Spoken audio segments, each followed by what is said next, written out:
Here's the situation. My business income fluctuates, and for the last 2 years, it has gone down. My partner is currently unemployed, and we moved to a high cost of living area. We have to spend more while bringing in less. To back it up a little bit, 2020 to 2022 were great years for my business. I earned a lot and I was able to save and invest a lot. But 2023, 2024, and now 2025 have not been particularly good years for my business. My partner was also laid off in February 2025. He spent 2 months unemployed and then landed a 6-month contract job that has since ended. He's been applying to jobs for 3 months and has had 1 interview. I am financially stressed, and I'm not feeling good about the directions our finances as a household are headed. As someone who has spent most of her life as a low-income person, I'm wondering if that's the direction I'm headed in again.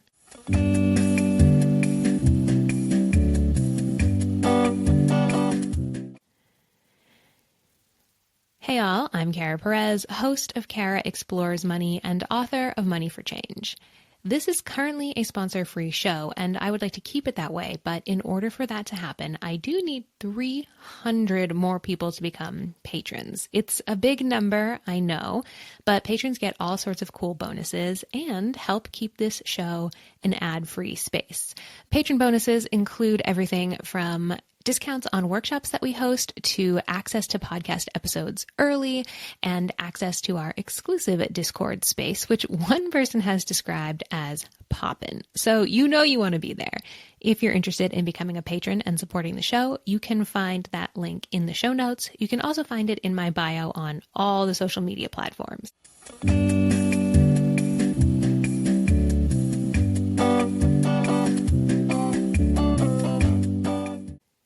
Now, I am far from alone in my financial anxiety, and that's because the numbers tell us that most Americans are living in financial uncertainty, if not outright poverty.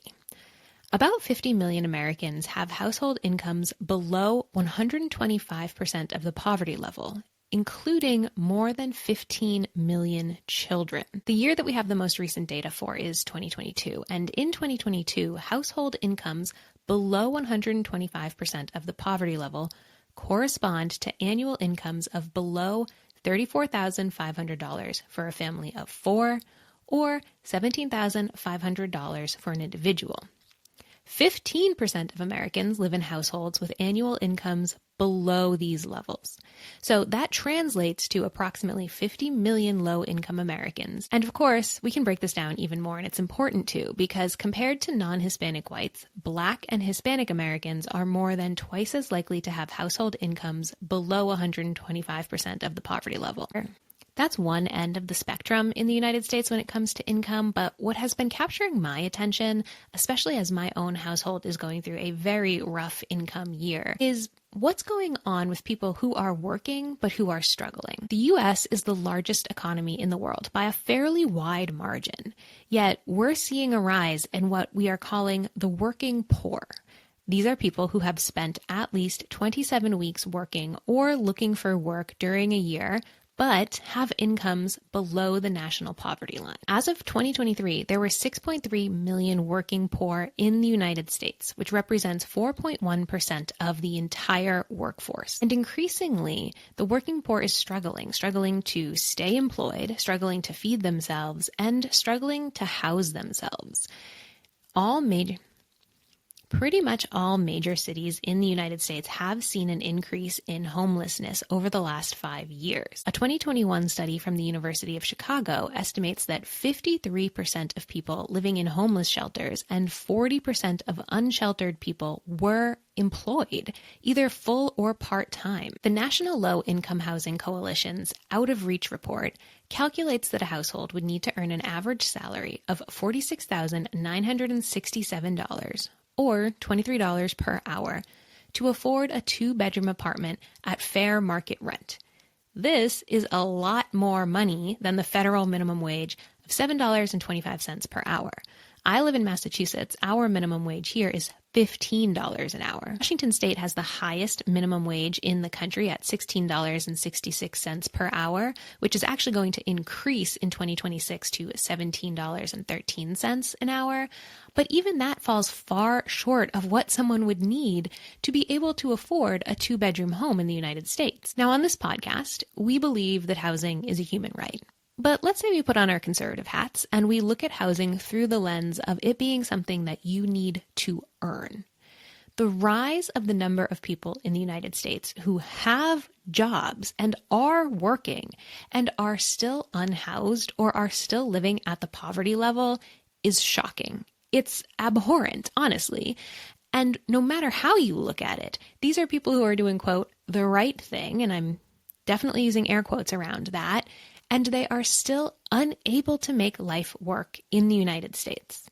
What does that tell us? That's failed policy if ever I have seen it in my life, right? If you have a country of roughly 340 million people and 50 million of them are living in poverty, and an additional 6.3 million of them are working poor and struggling to house themselves, you've got a serious problem. So the question is, why is this segment, the working poor, why is this growing so fast? It's a combination of all of the old classics: the housing crisis, corporate greed, and low wages. And while we here in America have noticed this, the rest of the world has also noticed that the United States has a serious wealth inequality problem. On October 20th, 2023, the Special Rapporteur, the UN's top independent expert on poverty, released a report to the UN General Assembly on in-work poverty, which paints a staggering portrait of the working and living situation of low-wage workers in the United States. Now, I'm going to quote to you a paper from the Columbia Law School Human Rights Clinic. On October 20th, 2023, the Special Rapporteur, the UN's top independent expert on poverty, released a report to the UN General Assembly on in-work poverty, which paints a staggering portrait of the working and living situation of low-wage workers in the United States. 10 days later, he published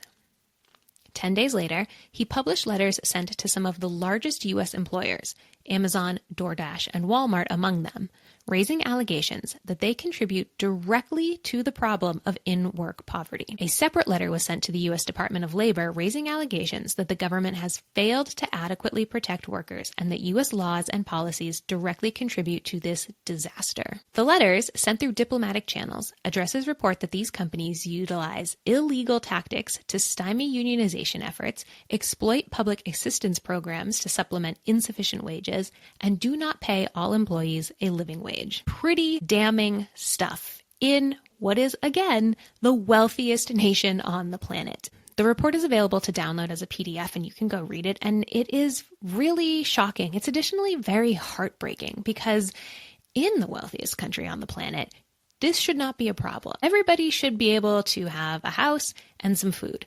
That should not be a problem for America to do, given how much money we have floating around through our economy. But as I'm sure many of us know, that money is not only not distributed equally, it's not earned equally.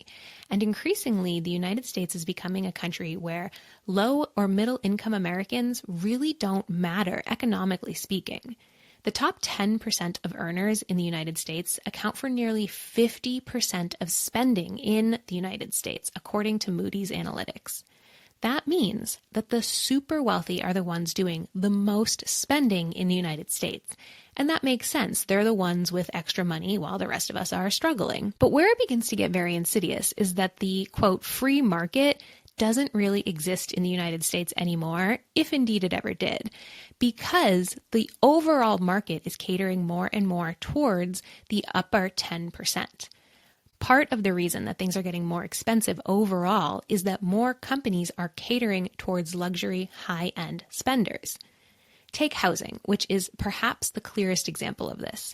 While zoning laws are a huge problem for building new housing, a lot of the housing that does get cleared to be built is luxury apartments. A 2023 report from Harvard entitled The State of the Nation's Housing found that, quote, the bulk of new construction targets the higher cost market segment, end quote. We're just not building single family homes that are affordable for people to buy. Here's another quote from that same report.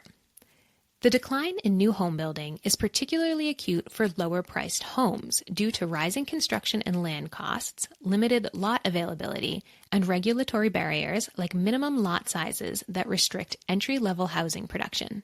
In 2021, just 24% of new homes, or 236,000 units, were under 1,800 square feet, compared with 37% of new completions in 1999. End quote.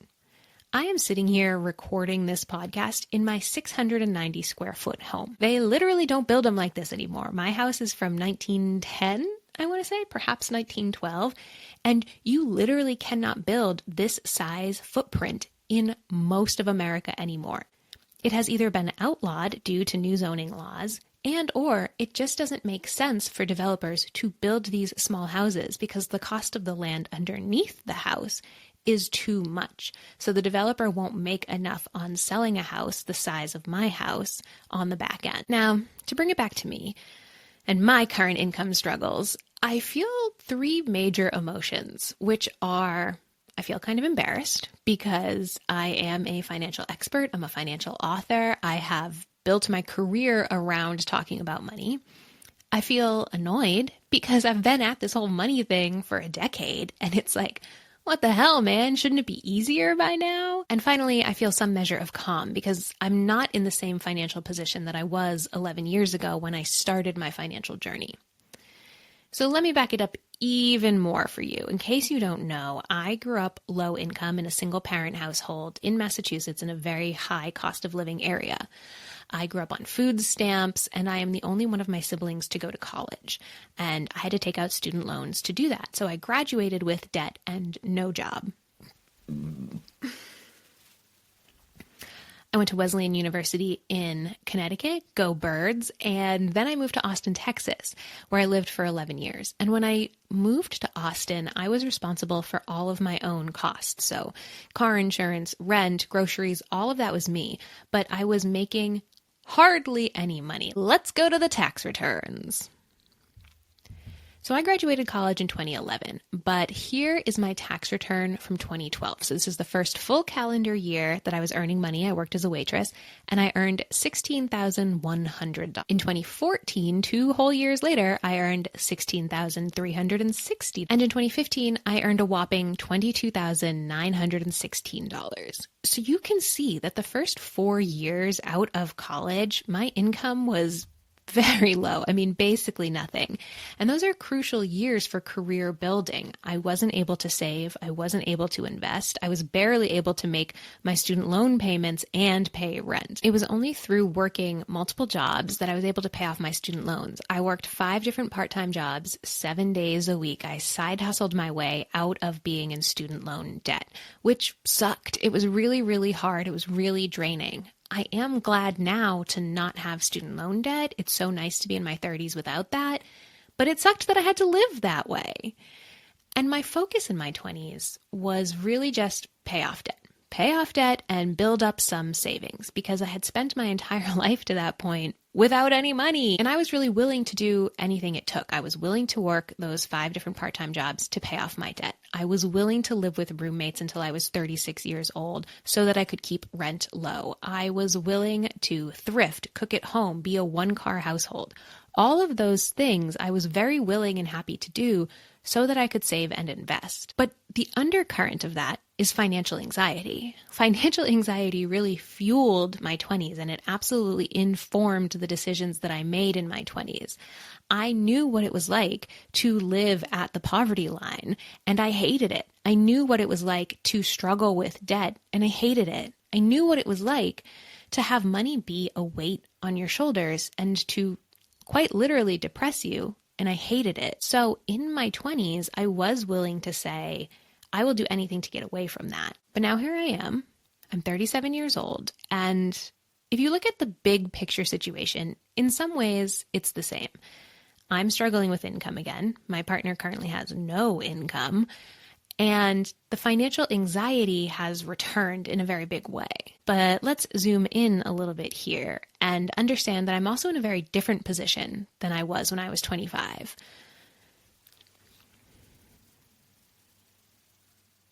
Back then, I had $0 saved and I was in tens of thousands of student loan debt. Today, I have no debt outside of my mortgage and some medical debt, but I don't really count that. I do have a 6-month emergency fund. I do have retirement investments, and I do have a business that earns money. But I am struggling with income, and I do have certain financial responsibilities now that I did not have before, and that is mainly my house.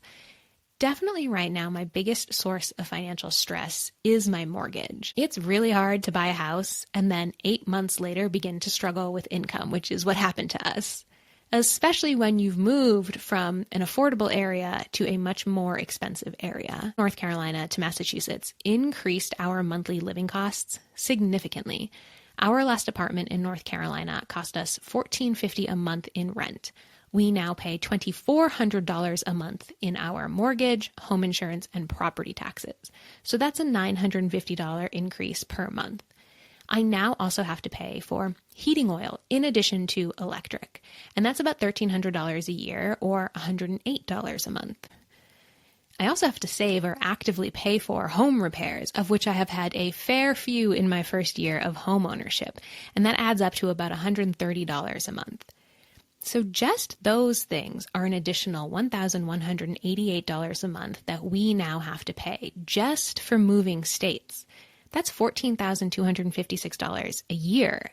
It's a huge increase in a single year, and it's especially a huge increase in a year where my partner has already spent 2 months unemployed and is likely to spend the remainder of the year unemployed. So while my financial reserves are different, my financial costs are different, which means the financial stress is actually largely the same.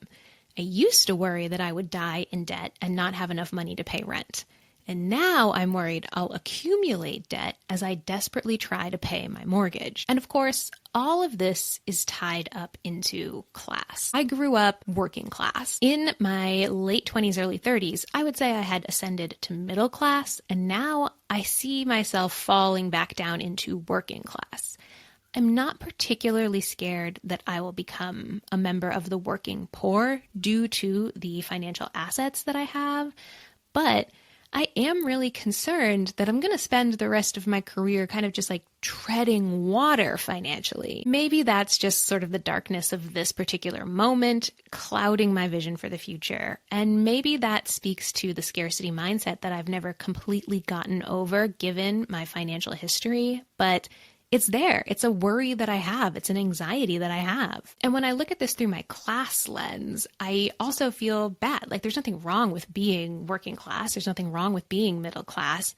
I'm just afraid that I won't have enough money to live my life. All of this has been thrown into very sharp relief in 2025, given that we can see on display the huge wealth disparity in our country. When you have billionaires roaming around the White House who get to set policy even though they're not elected officials, and when you know that the highest earning people in the country are not paying their fair share of taxes, it feels even more insulting that you're at the grocery store with a calculator making sure that you don't go into credit card debt just to feed your family. Nonetheless, this is where I'm at right now. I would love to hear from you if you have also had an absolute roller coaster of a year when it comes to employment or income.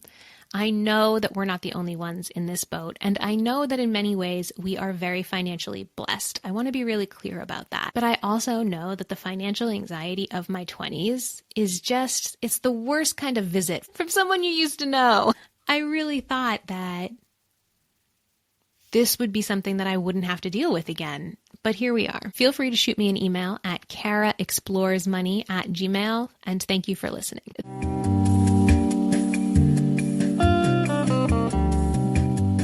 This show was written, recorded, edited, and produced by me, Kara Perez. The music that you hear throughout the show is entitled The Sluts with Nuts by Mike and Ron Jam. If you'd like to support the show, please consider becoming a patron, which you can do at the show description.